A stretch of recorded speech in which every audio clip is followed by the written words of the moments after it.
Don't worry about how this understanding manifests itself in life. That tends to take care of itself. The important thing is to be really clear about what you are. Because everything that you know, or everything that is known through awareness. Yes? So your knowledge of things, of anything, is only as good as your knowledge of awareness.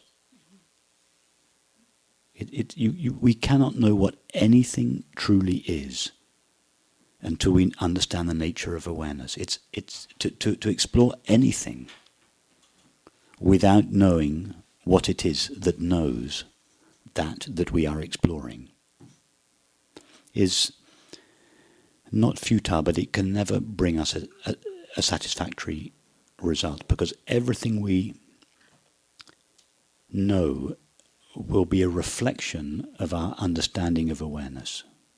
For instance, if we think that awareness is limited, everything we know will appear in accordance with that belief.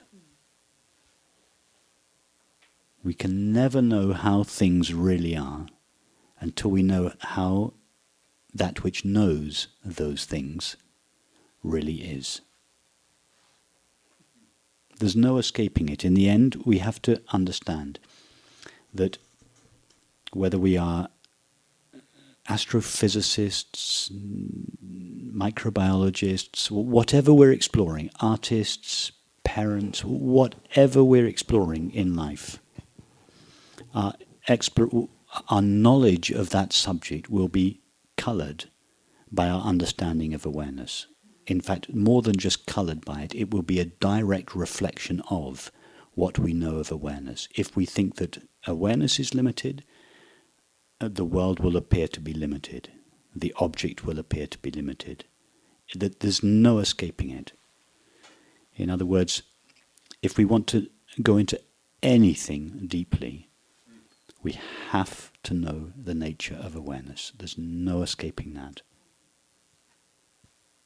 And the beauty of it is that you have been yourself forever. You know yourself so intimately. If I was to ask you now, are you aware? What would you say? Yes. And now if I was to ask, how do you know that you're aware? What would you say? How do you know that you are aware? It's your experience that you are aware, is it not? Yes. Is that an extraordinary experience, or is it just the most obvious? You're just aware that you're aware. It's obvious to you. Now, what is it that is aware that you are aware? You say it's, and quite rightly, that it's obvious that I am aware. It is my experience that I am aware. Yes, I'm aware that I am aware. Now, the only thing that could be aware that you are aware is awareness. Yeah. It is aware of itself. Yes. Yes. That is our most fundamental experience, awareness, being aware of itself. When I ask you, are you aware? You pause. You go to the experience of being aware, and you come back with absolute certainty and say, yes, it is my experience that I am aware. Right there, in that timeless, colourless, objectless moment between the question, am I aware, and the answer, yes. In between there, you go to the experience of awareness being aware of itself. It is the most simple, obvious, ordinary, intimate experience there is. Now go there, keep going back there, and ask yourself, what do I know? What do I, awareness, know about myself? I know that I am present and aware. We've already established that. Find out its nature. Awareness is obviously present, otherwise you wouldn't be able to be aware of anything, and it's obviously aware. So these two qualities, to be present and aware, are obvious. What is not so obvious and what has to be discovered is that its nature is happiness. It's not just present and aware, but its nature is peace or happiness. Yes. That's the great discovery to make. And you have to make it for yourself. You have to go there and say to yourself, it's thought that does the questioning, but don't let thought do the answering. Thought can formulate the answer. Thought can ask the question, am I aware? Pause. Yes. Thought says, am I aware? And thought says yes. But in between those two thoughts, something takes place.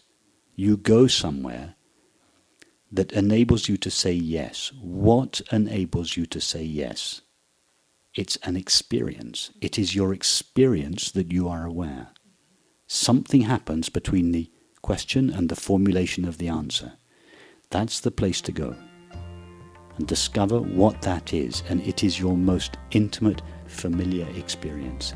Everything you long for lives there.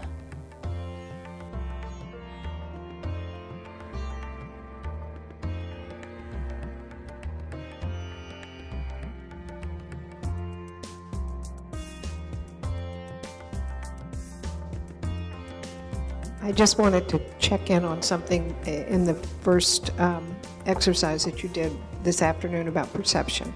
And I think I heard you say at one point that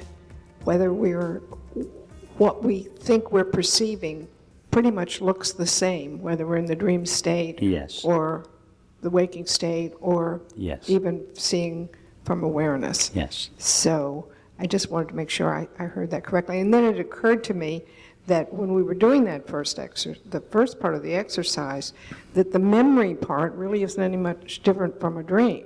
I mean, we Yes. closed our eyes and... Yes. A memory is made out of exactly the same stuff that a dream is made out of. Exactly. It's just made out of mind. It's Okay. exactly the same stuff. So I just wanted to make yes, sure I heard you're that. absolutely right. And let me just give you another analogy that about your question about are we seeing the same thing in the dream state, the waking state, and the awakened state? That imagine that three people are sitting on a sofa watching a movie, and a friend comes in and says to them, "What are you looking at?" One of them says a landscape, the other says a movie, and the third says a screen. They all see the same thing. Mm-hmm. What they're seeing is identical, but the way they see conditions what they feel they see. One of them thinks it's a landscape. The second thinks it's a period drama. The third thinks it's a screen. Exactly. So they see the same thing, but because they see it in a totally different way, the way they see conditions what they see. So yes, we see the same. I'm not having some extraordinary magical experience where there's no sense of three-dimensional space or time. Or I see the world. I see the world that you see. It's the way we see, not what we see. In fact, the way we see conditions what we see. But the appearance of a three-dimensional world remains.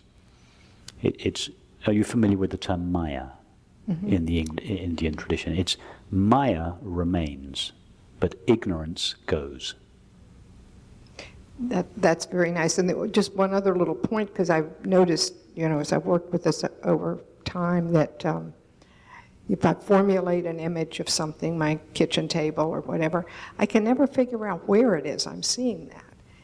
I can see it, but I don't know where it is, That's a very profound realization, because if you were to, let's replace your kitchen table with the chair in front of you.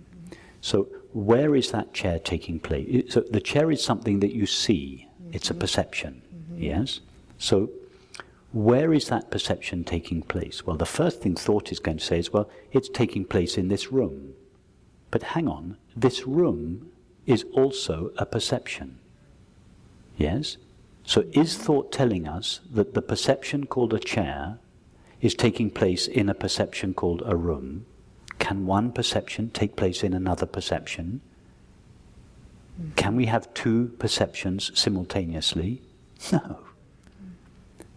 It is not our experience that objects take place in space.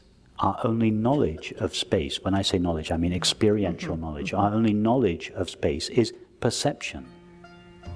That perception takes place in something which itself has no location. Right. So yes, your observation is absolutely right. Thank you.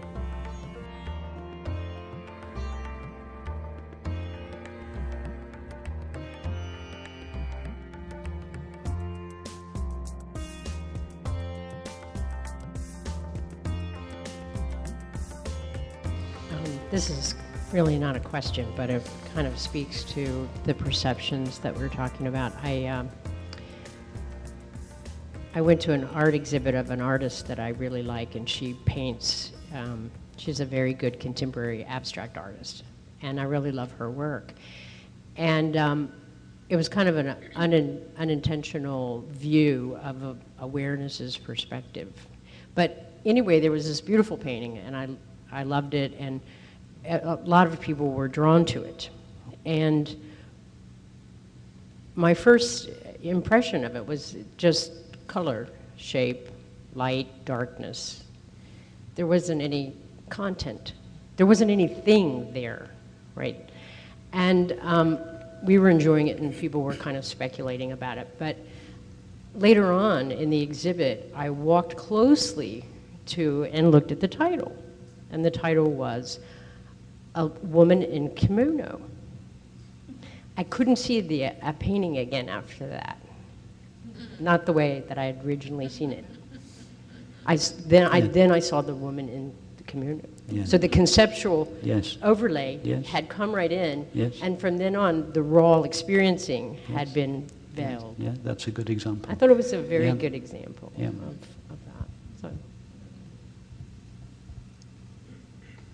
And what we're suggesting here is not that those concepts are not necessary and valid. We need, for practical purposes, to have the concepts of chairs, speakers, microphones, cups of tea, people, etc., etc. That these are, but they're just abstract concepts that are superimposed by thought onto the reality of experience. And we have ceased seeing the reality of experience. We just see the abstract concepts.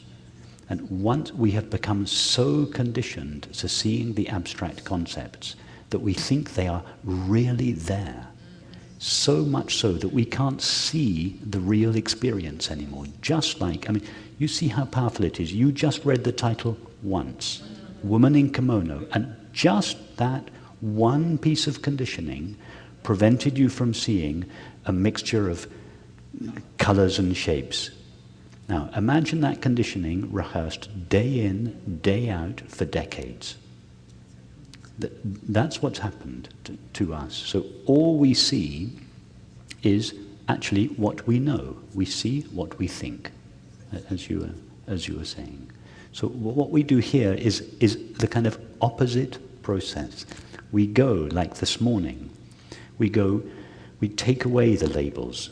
First of all, we take away the label body, then we take away the label sensation, then we take away the label sensing, and we keep on taking away the labels until experience is just so intimate, so raw, that thought simply cannot rise to give it a name. Any name thought gives it, we realize, no, it's not that. Thought just, it stays asleep unless it's needed, because it cannot say anything true about experience. So unless it's required for a particular purpose, it stays in the background, and life is experienced as it is, not the woman in the kimono, but just this dance of colors and sounds and sensations, and with no self, no particular self or object or person or state anywhere in the picture, just one dance, one seamless, intimate dance, everything dancing with itself, not people and objects dancing and relating with one another, just one dance, dancing within itself, with itself.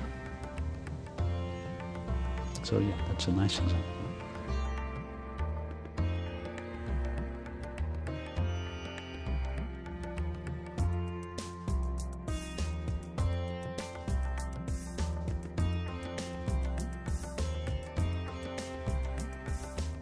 Yes, you're right. It's a little mind-blowing, this It is this very stuff. mind-blowing. You see, the mind has built It has to be such mind-blowing. a rigid construct of how experience is, how the world is, what we are. It's just a concept. It's just a cultural concept.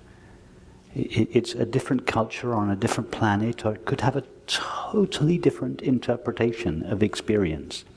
We as we saw this morning with the woman in the kimono, we cease to see the experience. We just see the mindset. Exactly. Yeah. I mean, I'm comfortable with all this. So this kind of conversation, both the conversations and the contemplations that we do, the meditations, the yoga that we do, both of them equally totally uproot this concept, both the concept of the outside world and the concept of the inside self, because these two arise together. They're actually two sides of the same belief system. Mm-hmm. And we go at them in this approach from all angles, from the angle of thought, from the angle of feeling, and the angle of perception, the mind, the body, and the world. We explore all of it. And in exploring it, the whole mental construct that thought has superimposed, has plastered over, has put our experience in a straitjacket. We first begin, the straitjacket is shaken at its roots, and it begins to come down. Now, in some cases, it comes down in a kind of neat, orderly fashion from the top first. Other times, you take a stone out of the corner, and the whole thing just comes tumbling down. That's what's happening to me. So it doesn't matter whether in what way it comes down. That's different for different people. Yeah. If you take out one of the cornerstones, the whole thing comes tumbling down. It can have a very shaking effect on the mind and the body, and it can make you feel a bit. There's nothing real. There's nothing to hang on. You don't know what. But in another case, it comes down more gradually, and there's not so much disorientation in the mind and the body. So that just varies from person to person. Well, I have some definite disorientation. It's very interesting. And so I get to choose. Choose the way, yes, you can choose to stand as a body, as a mind, or as awareness. And your experience will appear in direct correspondence with the choice you make. Got it. Yeah. We're free to choose. Yeah. Yeah. Experience imposes nothing on us.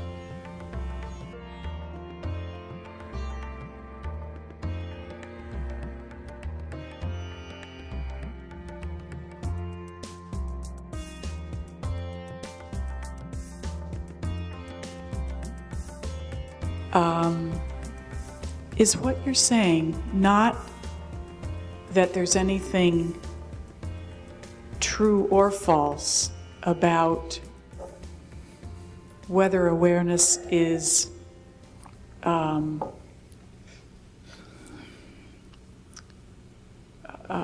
one awareness versus a multiplicity of awarenesses, but rather that because we cannot know from our experience either of those two, it's ultimately a great mystery. But what we can do is not believe, because it is a belief, to choose one or the other. No, we can know from our experience, but thought cannot know. Love is that knowledge. Okay. So in other words, we can't know conceptually. We can't know it. We can conceptualize what we know. But thought itself cannot go to awareness.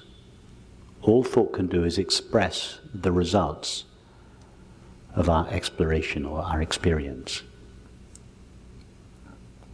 But love is the experience of the true nature of awareness. So that's the answer to Bill's Love is the saying answer. he The can't concept that awareness is universal is not the answer to the question. The concept is the formulation of the answer in the mind. But the real answer itself is love. Is the experiencing of Yes. that. Yes. And that's how we know it. Yes. Thank you. And why is that conclusive? It's because it's what we want the most. It's what we desire the most. It's the greatest truth. It's the greatest truth, Yeah. exactly. But now let's go even further with this exploration of whether awareness is limited or unlimited, and really try to put the mind gently to rest.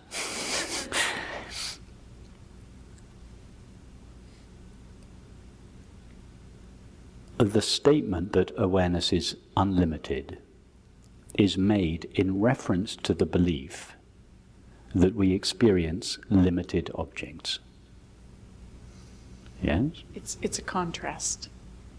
We see, okay, we experience all these limited objects, and by contrast, the one that experiences them is not limited. Okay, so the concept of an unlimited awareness is only as good as, or in reference to, our belief in the limited object. Yes? Now, let's, instead of exploring whether awareness is unlimited, let's explore whether we actually experience something called a limited object. Because our definition of awareness is in direct reference to this apparently limited object. Are you with me? Now, if we explore an object, either from the scientific point of view or the spiritual point of view, we discover, or the artistic point of view, as Blake and Cézanne and many others did, we discover that we never actually find the limited object. As we've done several times during this retreat, we've discovered that a multiplicity and diversity of objects, the woman in the kimono, is superimposed onto that which is not itself a multiplicity and diversity of anything. In other words, we never really come across or come in contact with a limited object. Now, having discovered that, we can no longer define awareness as being unlimited, because we're saying it's unlimited. What is this thing called limited that we are saying awareness is not? If the limited object is never experienced in the first place, we cannot legitimately say awareness is not limited. What does it mean? Not what? Yes? So truly, awareness is neither limited nor unlimited. It just is. The idea that awareness is unlimited is like the thorn that removes the thorn. The first thorn is the belief awareness is limited. So we take another thorn, awareness is unlimited, and we remove the first thorn. But then we shouldn't get stuck with the concept awareness is unlimited. It's not. It's neither limited nor unlimited. We throw both thorns away, and the mind simply cannot go further. Yeah. That's where love takes over, where the mind ends. So in that sense, it's only partially true, only relatively true, even to say that awareness is unlimited. Because it's still conceptual. It's still in the realm of mind. Yes, it's based on the presumption that there are things called finite or limited objects. Yeah. So in the ultimate analysis, it is no truer to say that awareness is unlimited than to say that it is limited. Relatively speaking, it is truer.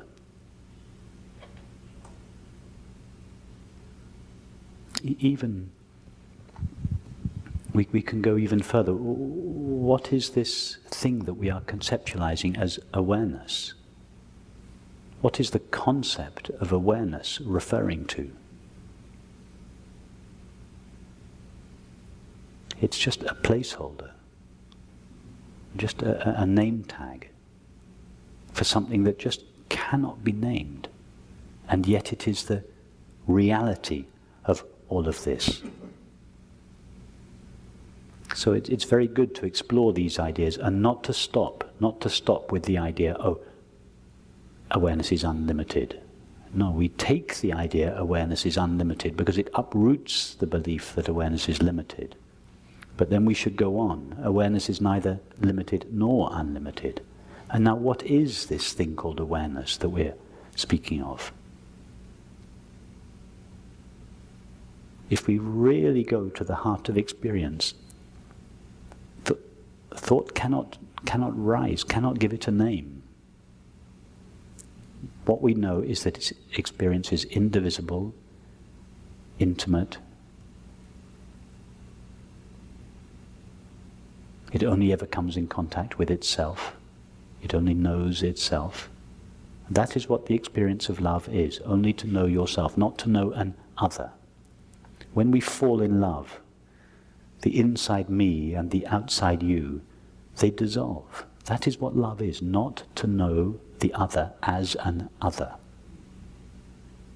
That's what love is. Even in common parlance, we use love in this way. We say, I fall in love. What do we mean when we fall in love?